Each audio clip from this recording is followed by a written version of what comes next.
Blood bank got a call from a hospital saying a patient was having a severe transfusion reaction. So we told them, stop the transfusion and send the blood bag back with labs. A little while later, the unit arrives. And the blood bag literally looks like a chunk of liver.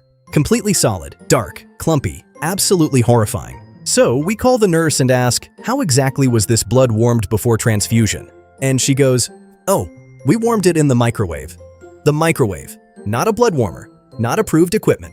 A microwave, like leftover spaghetti. And the best part? They still insisted the blood coagulated because of the transfusion reaction.